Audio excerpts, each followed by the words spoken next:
Happy Sabbath morning! I have here potatoes.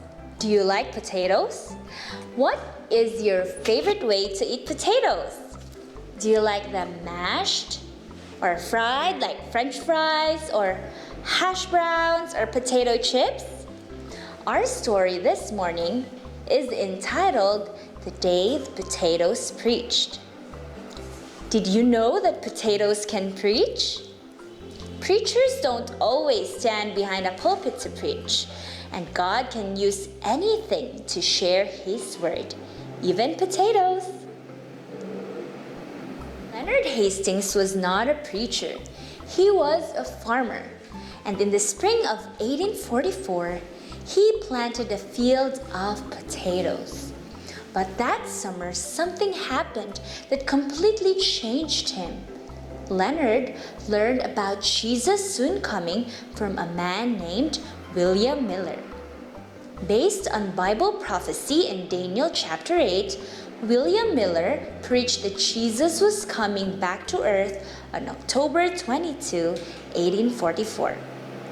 When Jesus didn't come on that day, the neighbors had a good laugh at Leonard. They laughed at him and wondered what his family would be eating. Leonard left his potatoes in the ground until November. When he finally did dig them up, he found out that they were some of the best that he had ever grown. Things didn't go as well for his neighbors. A potato disease had come to the area that year and ravaged nearly all the potatoes that had been dug at the proper time. Leonard had a large supply of potatoes for his family, and he was able to share with the neighbors who had laughed at him. The next spring, when it was time to plant potatoes again, people from far and near came to buy seed potatoes from him. By this time, he was able to share with others why Jesus hadn't come back on October 22, 1844. He now knew that the preacher William Miller had been right about the time, but wrong about what was supposed to happen on that day. As Leonard sold his potatoes, he explained, Jesus, our high priest, had entered into the most holy place of the sanctuary in heaven on that day. It was there that he would do the final work of bringing an end to sin, and then he would come back to earth. Well, it's been more than 150 years since those potatoes helped Leonard preach a sermon to his neighbors. And even though Jesus didn't come back in 1844, the Bible tells us that Jesus' work in the heavenly sanctuary is almost finished. His coming is very near. In fact, God sent 3 angels with a special message of love to help us prepare for Jesus' soon coming. You can find this story in Revelation chapter 14. How do I know this? Of course, you can find it in your Bible. The story is found in Revelation chapter 14. The 3 angels fly through heaven with an important message for the whole world.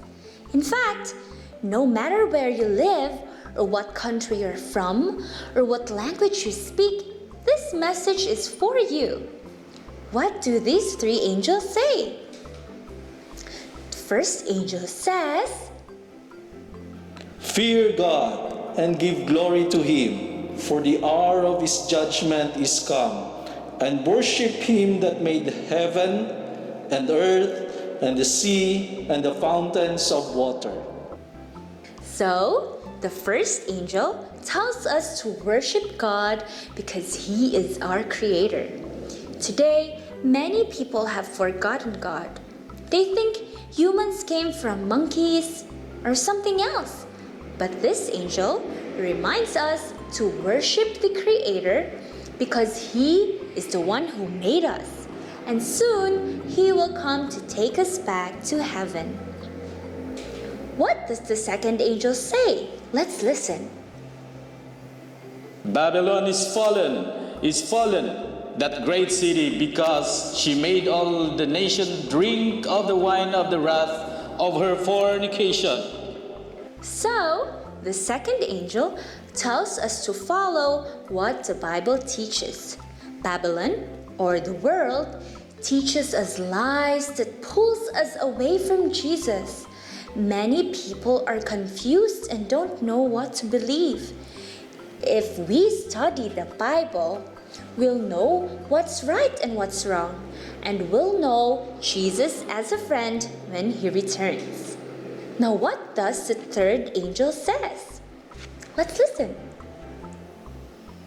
If any man worship the beast and his image, and receive his mark in his forehead or in his hand, the same shall drink of the wine of the wrath of God, which is poured out without mixture into the cup of his indignation. And he shall be tormented with fire and brimstone in the presence of the holy angels and in the presence of the Lamb. The third angel tells us that we need to make a choice. Will I worship God or Satan? If we love God, we'll follow all His laws, and that includes honoring His seventh-day Sabbath. Right now, in many places around the world, it's easy for people to keep the seventh-day Sabbath. But someday, people will mock God's followers, just like they made fun of Leonard when he didn't harvest his potatoes. You can ask God to help you stay close to Him and honor His Sabbath no matter what people do. So what did we learn about the three angels' message? Angel 1 says, worship God, He is your creator, and He is coming soon. Angel number 2 says, follow the Bible, God's truth will lead you out of confusion. And angel number 3 says, you have a choice.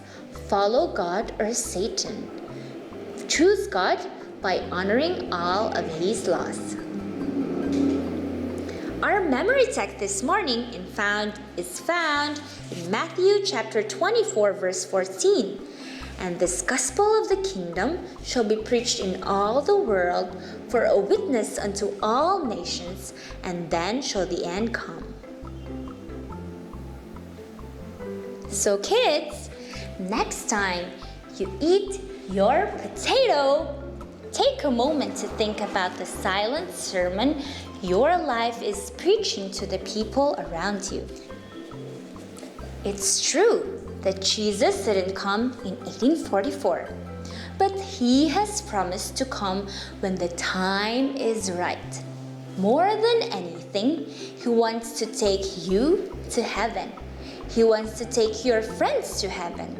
That's why He sent the three angels to wake everyone up and tell us that the time is almost here. That's our story this morning, kids, and thank you so much for listening. See you next time. Bye! Jesus bids us shine with a